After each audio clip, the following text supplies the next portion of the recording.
चर्चित व्यक्ति र बलात्कारका मुद्दा कानुनको नजरमा को कस्तो? नेपालमा पछिल्लो समय सेलिब्रिटी कलाकारदेखि चर्चित खेलाडीसम्म बलात्कारको आरोपमा कानुनी कठघरामा उभिएका छन्। सामाजिक सञ्जालमा बले नामले चिनिने कलाकार सागर लम्साल हालै फेसबुक स्ट्याटसकै कारण विवादमा तानिएर पक्राउ परेका छन् भने यसअघि नेता पल शाह लामो समय जेल बसेर सफाई पाएका छन्। यस्तै क्रिकेटर सन्दीप लामिछाने पनि लामो अदालती प्रक्रिया र जेल जीवनपछि मात्र उच्च अदालतबाट फर्केर निर्दोष ठहर हुँदै खेल मैदानमा फर्कने अनुमति पाए। यी घटनाक्रमले नेपालको कानुन हाई प्रोफाइल व्यक्तिहरूका लागि निकै कडा रहेको सन्देश त दियो, तर एमाले नेता महेश बस्नेत र शोभा पाठक जोडिएको मुद्दामा भने राज्यको संयन्त्र मौन रहेको भन्दै सर्वसाधारणले प्रश्न उठाउन थालेका छन्। उहाँलाई किन पक्राउ गरिँदैन? किन यसमा राजनीतिक घुसेकै हो? ठुला व्यक्ति भनेर जोगाउन खोजिएकै हो? किन भएन त महेश बस्नेतको पक्राउ? शोभा पाठकले नेता महेश बस्नेत विरुद्ध पटक पटक बलात्कार र भ्रूण हत्या जस्तो गम्भीर आरोप लगाउँदै उजुरी दिए पनि उनी अहिलेसम्म पक्राउ परेका छैनन्। यसका पछाडि मुख्य दुईवटा कारणहरू देखिन्छन्। के होला त त्यस्ता कारणहरू? सुन्नुहोस्। प्राविधिक र कानुनी जटिलता। प्रहरी स्रोतका अनुसार कुनै पनि उजुरी पर्दैमा व्यक्ति पक्राउ परिहाल्दैन। पक्राउका लागि प्रमाणको ठोस आधार चाहिन्छ भन्ने हो भने ठोस आधार के हो त बले पक्राउमा?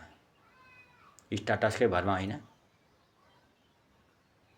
पाठकले लगाएका आरोपहरूमा प्रहरीले हालसम्म पक्राउ गर्न पुग्ने गरी वस्तुनिष्ठ प्रमाण नजुटेको दाबी गर्दै आएको छ।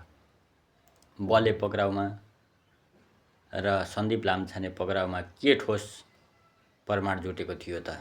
जनता जान्न चाहन्छन्। राजनीतिक प्रभाव र पहुँचका गृह मन्त्रालयको नेतृत्वमा जोसुकै आए पनि राजनीतिक शक्ति केन्द्रको दबावमा ठुला नेताहरू विरुद्ध एक्सन लिन प्रहरी प्रशासन हिचकिचाउने गरेको आरोप अधिकार कर्मीहरूले लगाउँदै आएका छन्।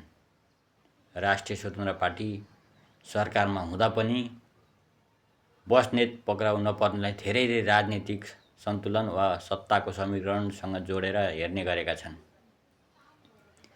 किन यस्तो हुन्छ? नेपालमा मात्रै राजनीतिमा ठुला मान्छे पक्राउ पर्नलाई किन यति हिचकिचाइन्छ? जनता जान्न चाहन्छन्। कलाकार र खेलाडीहरू पक्राउ पर्दा कानुन सक्रिय हुने तर प्रभावकारी राजनीतिक नेता हकमा प्रमाणको खोजी भइरहने यो विरोधाभासले नेपाली न्याय प्रणालीमाथि गम्भीर प्रश्न उठाएको छ। पीडित भनिएकी शोभा पाठकले न्यायका लागि सडक र सदन गुहारिरहँदा राज्यले प्रमाणको अभाव देखाएर पन्छिने कि निष्पक्ष छानबिन गरी सत्य तथ्य बाहिर ल्याउने भन्ने कुरा नै अहिलेसम्म मुख्य चुनौती बनेको छ। किन यो राष्ट्रिय स्वतन्त्र पार्टीलाई जनताले भ्रष्टाचारी जोगाउन जिताएको हुन् र? जनता जान्न चाहन्छन्। उहाँलाई छिट्टै पक्राउ गर्न पर्यो भनेर जनता धेरै बोलिरहेका छन् र जनताको माग अनुसार काम भइरहेको छैन। पक्कै पनि आशा गर्दछौँ हामी छिट्टै भन्दा छिट्टो सुदन गुरुङले उहाँलाई पक्राउ गर्नुहुनेछ र कडाभन्दा कडा सजाय दिनुहुनेछ भन्ने सबैमा जानकारी पनि गराइन्छ।